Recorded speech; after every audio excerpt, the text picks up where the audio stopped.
کہ جماعت کے ساتھ نماز میں امام کیا کرتا ہے، مقتدی کیا کرتا ہے؟ نہیں نا پتہ. اس لیے نہیں پتہ کہ ہمارے ہاں جماعت کے ساتھ عورتوں کا رواج ہی نہیں نماز پڑھنے کا.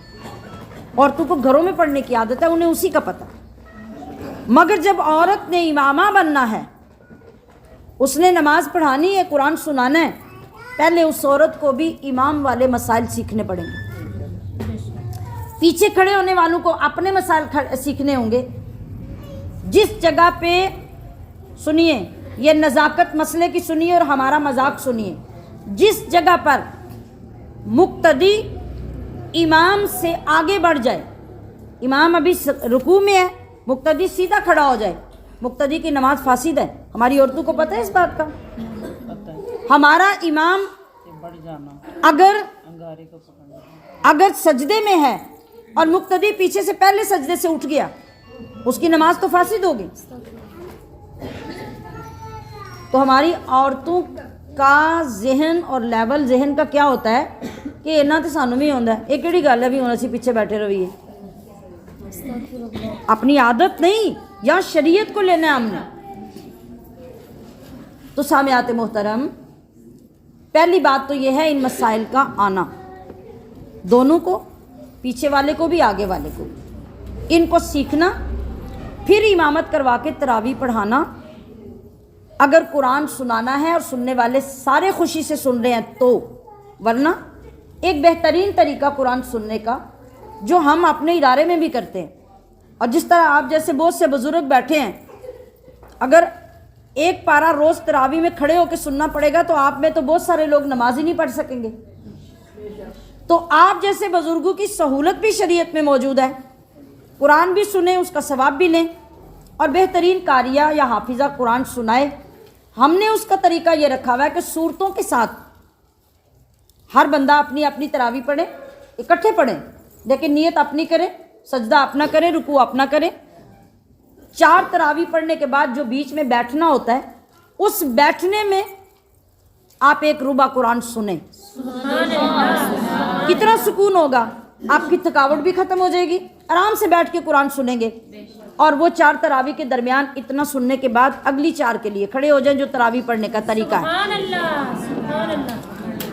ہر ایک کی بہترین نماز بھی ادا ہوگی، قرآن سننے کی سنت بھی پوری ہوگی، اور دلوں کو سکون بھی حاصل ہوگا. اگر آپ جان چھڑانے کے لیے کسی کے پیچھے جا کے کھڑے ہو جائیں، بھئی ساڑھے کو پڑھن نہیں ہوندی، تو پڑھا دے، اس بیچاری کی اپنی بھی نماز غارت ہوئی اور آپ کی بھی ہوگی.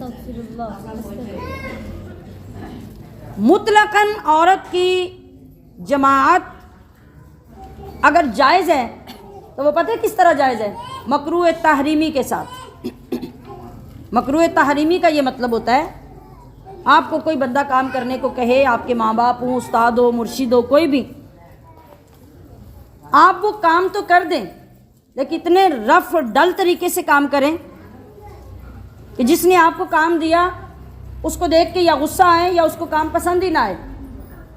آپ نے ہوم ورک لا کے چیک کروایا، وہ دکھایا، یا کوئی اور چیز آپ کو کرنے کے لیے کہ آپ نے لا کے دی، اسے پڑھ کے غصہ ہے، اس نے کہا چلو لے جاؤ، فائدہ ہوا کام کا؟ مکروہ تحریمی کا بھی یہ مطلب ہوتا ہے کہ کام تو تم نے کر لیا لیکن اللہ راضی نہیں ہوا. بعض فقہا نے تو یہ لکھا کہ مکروہ تحریمی کو دوبارہ کرنا چاہیے. جن لوگوں نے امامت کو، جماعت کو مذاق بنا کے اپنی مرضی سے یہ کام شروع کر لیے، محلے محلے، گلی گلی میں، آج دل خون کے آنسو ہوتا ہے. ہر دوسرا گاؤں، ہر تیسرا محلہ، ہر چوتھی کالونی میں یہ لگ رہا ہے، یہ کاروبار بن گیا. فلانی آ جائے تراویح پڑھا جائے، فلانی آ جائے تراویح پڑھا جائے، فلاں چلے جاؤ تراویح پڑھو. کیا پڑھ رہے ہو؟ یہ دین ہے، یہ مذاق نہیں ہے، یہ بہت بڑی بات ہے. ساری عبادتوں کی سرتاج عبادت نماز ہے. ہر حساب سے پہلے نماز کا حساب ہونا ہے. تو ہم کیا تیار کر رہے ہیں؟ میری ریکویسٹ ہے، ان دنوں میں غور کیجئے، رمضان کا پیٹرن درست کیجئے. میں نے کل بھی آخری کلاس میں یہ اعلان کیا تھا کہ میں ابھی آج یا کل میں انشاءاللہ نماز تسبیح پڑھنے کا پورا طریقہ آواز کے ساتھ ریکارڈ کر کے